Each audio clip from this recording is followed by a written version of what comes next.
mempunyai kebenarannya masing-masing. Kebenaran masing-masing. Jadi contohnya gini, pemikiran saya ya, kalau orang itu nggak salah nggak bisa disantet. Betul. Karena ada kesalahan bisa disantet. Betul.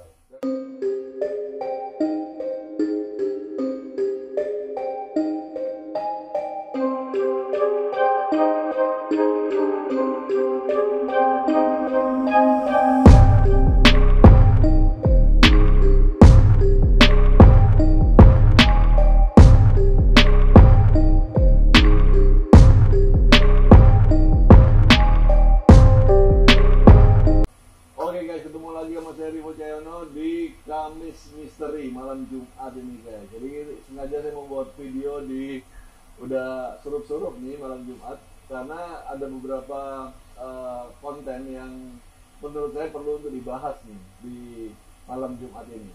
Karena berapa waktu ini lagi viral ya salah satu penyanyi yang ada di beberapa podcast yang viral juga, Ressa Herlambang yang mengalami begitu banyak musibah selama 12 tahun, tapi di musibahnya itu ternyata ada kejadian aneh guys, atau ada kejadian yang mungkin tidak bisa dijelaskan dengan kata-kata, dengan logika, yang mana mungkin kita bisa bahas itu di Kamis Misteri malam Jumat ini. Saya sama Ki Jati. Ya, kenalkan saya Kang Jati. Kang Jati. Ya. Mungkin teman-teman udah pada sering nonton di acara live streaming di Instagram, di YouTube. Ya. Tapi jarang kita ngobrol-ngobrol seputar konten ini kayak. Konten. Kita sekali harus begitu kok. Sekali. Kalau kita konten sambil kita live streaming itu kayaknya waktunya. Betul. Kita kan juga konsentrasi kita ke lelang ke ini. Tapi kita kali ini benar-benar konsentrasi ke membahas masalah satu apa yang selama ini lagi viral. Viral, yang menurut saya menjadi rahasia umum juga Pak Jati. Bukan sesuatu yang kita nggak pernah dengar. Ya. Sesuatu yang sering kita dengar sebenarnya di lingkungan masyarakat, bagaimana yang namanya santet, yang namanya pelet, yang namanya macam-macam lah. Macam-macam itu memang ada. Memang ada ya. Nah ini kebetulan ada satu video nih tadi saya coba tunjukin Pak Jati, podcastnya Denny Sumargo dan Denisa. Kita lihat sama-sama guys podcastnya ini Pak. Ini udah garis tangan gua. Tapi apa itu yang lu pikir saat itu? What happened gitu? Jadi ada bola api bro datang ke rumah gua. Yang di rumah di tempat yang lu pergi itu? Iya. Dari mana lu tahu? Almarhum kembaran gua. Ada di situ, ada supir, dan gua waktu itu menyaksikan. Jadi dulu tuh gua punya pajangan Bohemian bro. Pajangan kristal tuh. Kristal, dia kan punya lemari khusus. Dan itu ibaratnya diginiin aja nggak mungkin jatuh, karena lemari itu dibuat memang khusus untuk pajangan-pajangan kristal sesuai dengan beratnya. Itu nggak ada angin, nggak ada hujan, hancur. Wah, gitu jatuh. Dan itu belingnya halus-halus kayak pasir. Botol kita jatuhin, pasti ada pecahan yang besar-besar. Iya. Kayak pasir. Itu mah gue nyeksin dan gue asli. Cuman gue tidak berpikir bahwa itu adalah sebuah kejadian aneh atau hal-hal yang bisa dibilang kiriman lah atau whatever itu. Iya, lu berpikirnya iya, kenapa jatuh lah atau angin. Iya. Dari situ kejadian mulai bisnis tiba-tiba gagal. Bikin kerjaan di perusahaan. Bola api itu 2010 awal. Lu lihat gitu? Kembaran gua, supir gua sama pembantu gua. Lu percaya? Ya karena mereka nyaksiin. Dan ngapain mereka cerita bohong? Tapi mereka juga nggak berpikir itu apa. Jadi mereka gini, itu apa?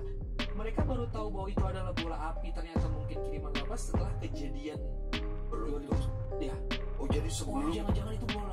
Bener-bener dia pikir tuh meteor jatuh aja ke dekat kolam renang, dicari nggak ada. Tunggu. Jadi ini ada bola api nih. Jadi Masuk.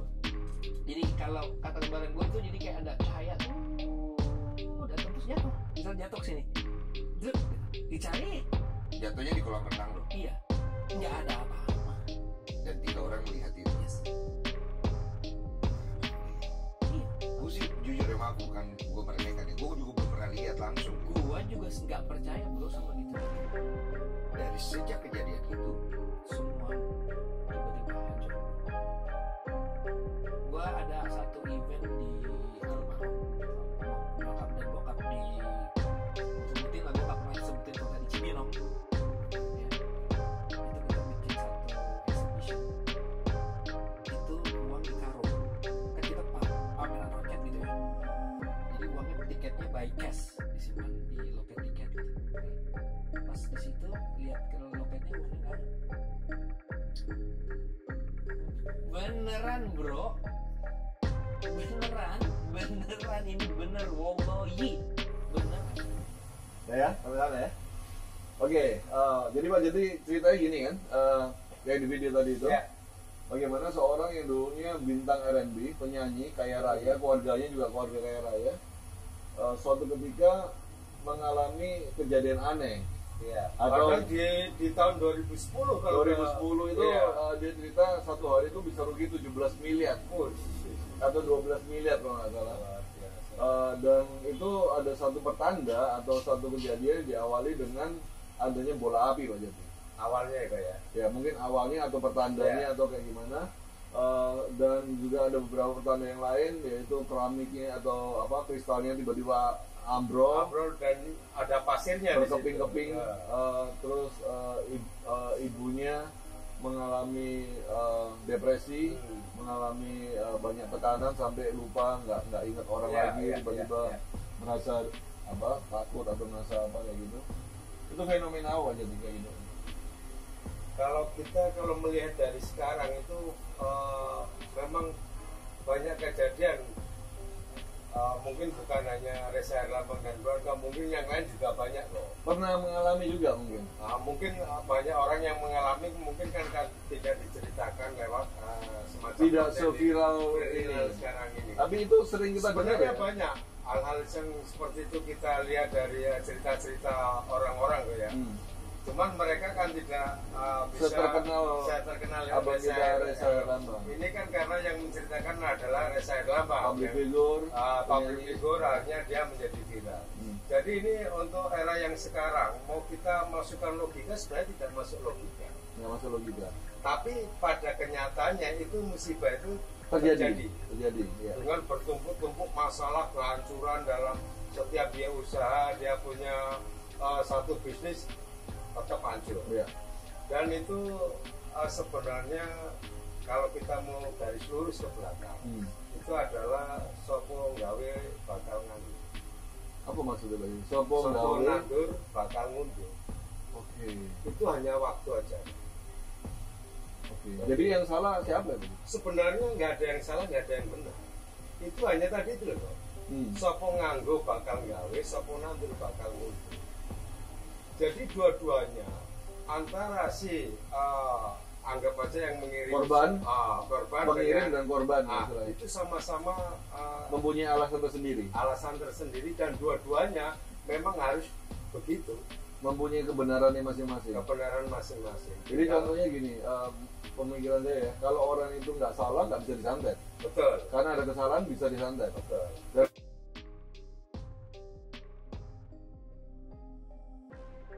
Kenapa orang nyandet itu sampai bisa?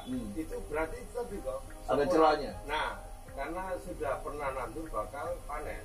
Oh. Sopo sing nganggo bakal gawe. Dan yang nyantet pun juga akan mengalami Hal yang sama hal yang sebenarnya.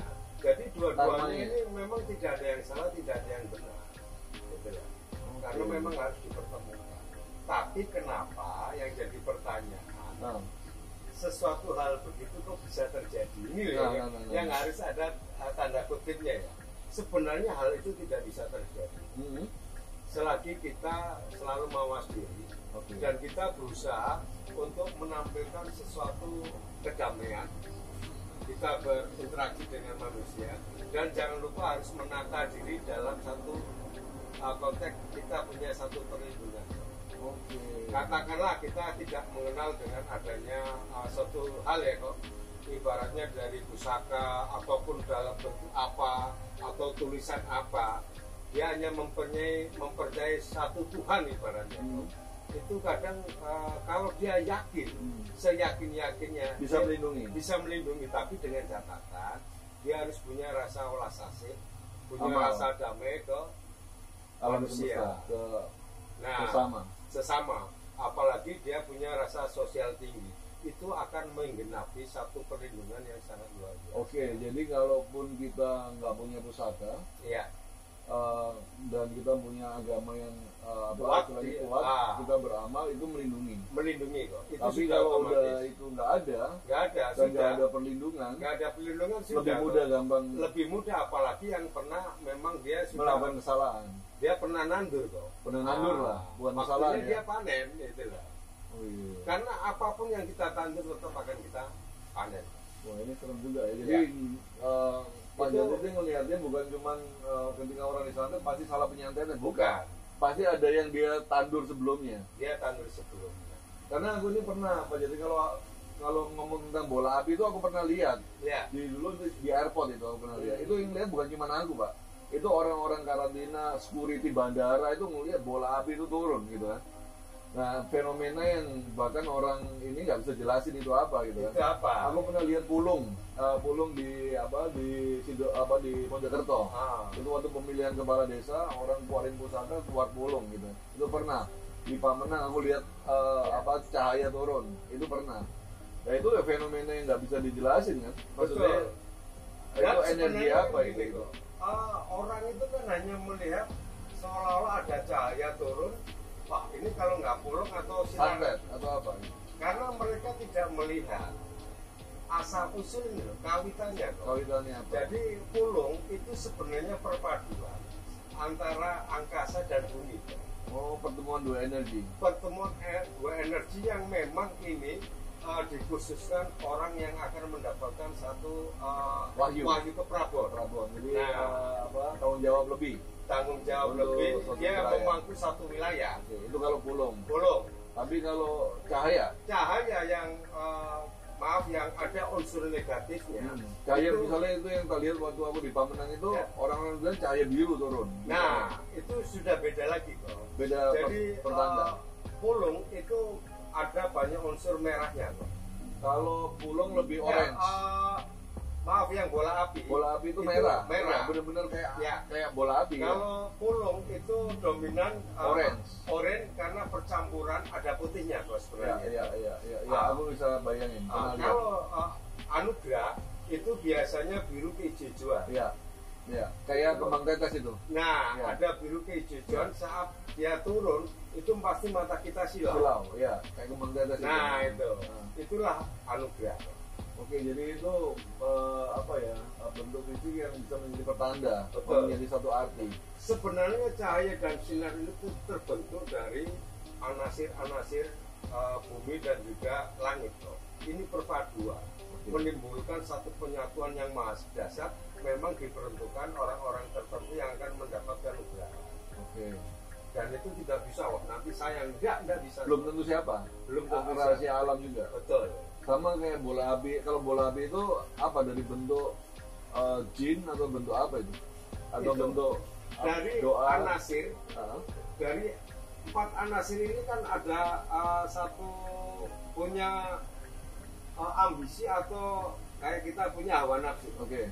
Jadi hawa nafsunya kita raga dengan anasir 4 yang dijaga itu sebenarnya sama. Dia punya satu hawa nafsu kok. Panasnya hawa nafsu yang dijaga ini sebenarnya bisa diredam oleh hawa nafsu yang di raga kita. Jadi yang di luaran itu sebenarnya bisa diredam. Kalau kita hawa nafsu kita ini agak rendah, nilai positifnya yang lebih tinggi. Mungkin dia laku sabar, selalu eling, waspada, itu bisa meredam dari hawa nafsu yang di luar. Apinya jagat raya yang menimbulkan tadi kok kayak santet, bola api yang mau nenung, itu sebenarnya bisa diredam dengan tadi itu. Di samping kita bisa menahan hawa nafsu kita dengan laku sosial yang tinggi, kita selalu eling dan waspada, itu akan bisa. Jadi kalau misalnya ini kita ngomong di kasusnya seperti ini begitu, bola api ini itu kan satu pertanda atau suatu dimulainya energi negatif di dalam rumah itu. Betul. Nah, kalau misalnya ada yang ngalami kayak gitu itu Pak Jody, apa solusinya apa? Sebenarnya sebelum itu terjadi, kita itu sebelumnya dulu. Kita kan sudah tahu kok dengan karakter kita. Berarti harus ada mawas diri. Ya. Setelah itu kita harus waspada. Setelah kita tahu, wah saya memang selama ini melakukan hal yang masih negatif, hal yang melakukan banyak kesalahan. Setelah dia mawas diri, dia harus tetap waspada loh, dengan beteng-beteng apa yang dia mau. Oke. Ya, bisa dengan kita selalu berserah diri, yakin dengan Tuhan. Kalau masih kurang yakin, bisa dengan sarana dan prasarana. Oke. Karena kita tinggal di tanah Jawa, betul. Kita bisa menggunakan sarana dan prasarana yang di Jawa. Misalnya dengan satu keyakinan bisa dengan pusaka kok ya. Okay. Tapi jangan mempercayai pusaka itu menjadi bukan. Dia hanya pendamping. Nah, makanya umpamanya memang harus ada rumah sebagai pengayom atau dilindungi untuk satu keluarga, bisa nyari pusaka dengan dapur pamor yang memang untuk perlindungan atau yang bisa melindungi lingkup keluarga, atau dengan mengadakan keselamatan ya, tumpengan itu bisa ke panti asuhan maupun di tetangga kanan kiri kalau kita panggil, atau lewat dengan ibadah apa. Berarti ada istilahnya ada toto promonya loh, ada unggah-ungguh ya. Dan di situ kan nilai etikanya. Oke, hal yang simpel gitu itu kadang-kadang menyelamatkan karena kita kan sudah tahu kok apa yang pernah kita perbuat. Ya, yang manusia tahu pasti dirinya sendiri. Nggak mungkin saya akan melihat kesalahannya Korifo sebelumnya, kan nggak mungkin. Yang tahu adalah dirinya sendiri. Nah, pada saat kita melakukan hal yang kesalahan mungkin dulu sangat fatal, ada orang-orang tertentu kok yang memang punya rasa dendam. Tapi pada saat itu tidak berani sama kita melihat celah saat kita itu jatuh, saat kita lemah, atau saat kita memang lagi naik. Tapi kita lupa dengan segalanya. Ini setelah ini dimasukin. Nah, itu memang ada ya, dan memang benar-benar ada. Benar-benar terjadi guys. Itu sebabnya aku kalau melihat ya, salah satu orang punya banyak cara Pak Jody. Ada yang caranya dengan pusaka, ada yang caranya juga dengan hewan piaraan. Betul. Tanpa kita sadar Pak Joko itu sering lepas kodok misalnya. Itu kan ada artinya guys. Ya, kodok dilepas di sana Istana Bogor. Habis gitu ada yang orang lepasin burung dengan banyak cara ya, yang mana intinya adalah ulas asih. Bagaimana kita ulas asih kepada makhluk yang lain sehingga kita pengharapan kita supaya makhluk yang lain itu melindungi kita juga. Betul. Kan kita punya saudara cuma dua kok, di bumi, hewan dan tumbuh-tumbuhan. Ini makhluk hidup. Inilah sebenarnya saudara sejati kita. Hewan dan makhluk hidup. Kalau kita mau mencari dalam diri, sisanya minta ampun. Padahal sudah dimanifestasikan, diwujudkan bahwa kita punya saudara sejati yang tiap hari ini selalu dengan kita. Dan ini yang memberi kita makan. Iya benar. Memberi kita hidup. Hidup. Beras. Nah, dari sayur, daging, tumbuh-tumbuhan dan hewan. Ini sebenarnya dia mengutamakan raganya hewan tumbuhan untuk raga manusia. Inilah korban sucinya saudara kita yang sejati. Dia korbankan raganya. Zaman sekarang ini jarang orang ngerti itu Pak Jody. Padahal kan sudah nyata itu. Dilogikakan. Kalau mencari yang di dalam lebih susah lagi. Nah, itu. Padahal di gambarannya simbolnya sudah ada. Kalau di dalam dunia pusaka itu ada pamor-pamor tertentu. Sebagai pamor pelindungan, pamor wengkon, nogo siluman, nogo sosro, bisa singo ya. Jadi bentuk-bentuk perlindungan. Yang mana kita itu nggak bisa, istilahnya kita nggak bisa tahu kapan kita itu lemah, kita nggak bisa tahu kapan hari naas kita, kita nggak bisa tahu siapa orang yang akan tidak suka sama kita. Paling nggak kita tahu bahwa sebenarnya ada hal itu. Makanya harus waspada. Ya. Yang makanya bisa membalikan hidup kita ya. Sama dengan dulu kita kenapa dikasih hanya 2 kata kok. Apa itu? Dari leluhur kita tanah Jawa. Mekon eling lan waspada. Oh iya, itu Semar ya? Hanya 2 kata itu. Waspada. Nah, simpel kan kok. Tapi ya, kita kalau umpamanya mau jabarkan kan sangat luar biasa. Healing itu kita harus mengintrospeksi diri kita terus. Betul. Apa jadi ingat kepada sang hidup, waspada dengan perilaku. Sebenarnya itu. Iya. Nah, yang tahu kadar seperti kan cuma kita aja. Pribadi. Gitu. Nah, makanya kalau kita lihat satu peristiwa di mana orang disantet, kita kadang-kadang mikirin, wah salah pencatatnya ini. Iya. Atau salah orang yang buat sama ini. dengan gini loh. Padahal Saya jadi ada maling ya. Saya ini sudah nyuruh orang tangkap saya, kan nggak mungkin saya ngomong dengan diri saya harus ditangkap kan enggak. Jadi saya ini menyuruh massa atau menyuruh polisi untuk menangkap saya. Ini memang saya suruh kok. Hanya polisi massa mukulin saya, bukan saya yang dipukul oleh mereka. Sebenarnya saya sendiri yang memukul diri saya sendiri, tapi dilewatkan mereka. Saya yang nyuruh, Pak polisi pukul saya. Maksudnya apa? Biar saya itu sadar. Gitu. Kan nggak mungkin kita akan mukuli diri saya. Nah, memang kita yang nyuruh Pak polisi atau massa suruh mukulin kita. Biar saya ini sadar bahwa ada sesuatu hal yang dilakukan dengan salah. Itu disadarkan oleh mereka. Gitu ya. Kalau kita menyadarkan diri sendiri, tetap egonya yang keluar. Jadi ini menurut saya pandangan yang berbeda dari satu kasus, dari satu kejadian. Pandangan Pak Jati ini jauh lebih luas lagi, bahwa siapa yang nganggur ya itu yang akan mundur. Ya. Siapa yang nganggur bakal gawe. Jadi dua-duanya punya kebenarannya masing-masing. Kedua-duanya juga punya ganjarannya masing-masing. Yang mana itu hanya pribadi mereka yang tahu. Nah, tinggal masalahnya kita mau healing atau waspada. Nah, itu enggak. Dan memang kenapa kita masuk ke dunia atau sanaji melalui pusaka kok. Di sana ada satu nilai yang sangat misterius sekali. Kalau kita mau mengungkapkan secara panjang lebar. Dan di sana ada satu doa yang memang ditanamkan oleh para empu itu untuk ke anak turunnya. Ya. Jadi doa empu dia tidak dijabarkan melalui satu kata-kata atau dengan tapi dia masukkan ke dalam satu karya lewat pusaka itu tadi. Makanya kenapa pusaka empu-empu kita itu pasti akan gak ada yang namanya pusaka itu yang jelek.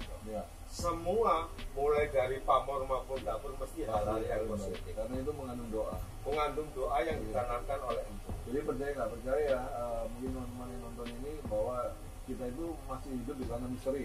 Betul. Dunia ini adalah dunia yang penuh misteri. Banyak hal yang kita nggak bisa jelaskan dengan akal sehat kita. Bahkan orang bertahun-tahun melogikakan sesuatu yang mungkin nggak akan ketemu hingga sekarang. Yang mana sebenarnya dari dulu leluhur kita itu udah menunjukkan lah istilahnya satu tatanan cara supaya kita terhindar dari hal-hal yang di luar perkiraan, apalagi hal yang negatif. Tandurannya para empu, makanya sekarang inilah panennya. Berarti lewat kita ururi budaya inilah hasil karya dari para empu dulu. Oke Pak Jati, bisa nggak kasih pesan-pesan nih ke teman-teman Jadi yang lagi nonton ini? Untuk para Boleh etnik Indonesia dimanapun Anda berada, satu pesan yang perlu kita garis bawahi di sini, kita harus selalu ingat dan waspada dengan apa yang pernah kita lakukan. Jadi untuk kedepannya semakin kita lebih hati-hati, dan jangan lupa selalu kita punya rasa kesadaran yang tinggi untuk mencapai satu tingkatan kedewasaan rasa yang selama ini bersifat kita ugal-ugal apa kita kemukakan keluar.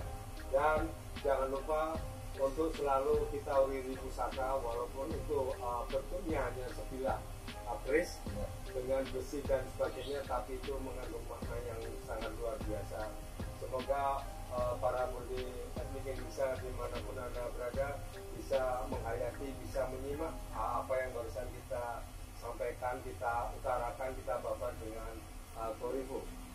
Dan terima kasih semuanya. Salam budaya etnik Indonesia semakin maju. Gerit yang kita akan lelang hari Gojo berenges katanya Waranas kalau makara juga. Saksikan live streaming Etik Indonesia Channel setiap hari Selasa sampai Minggu pukul 13.00 sampai 23.00 waktu Indonesia Barat. Salam budaya. Salam budaya.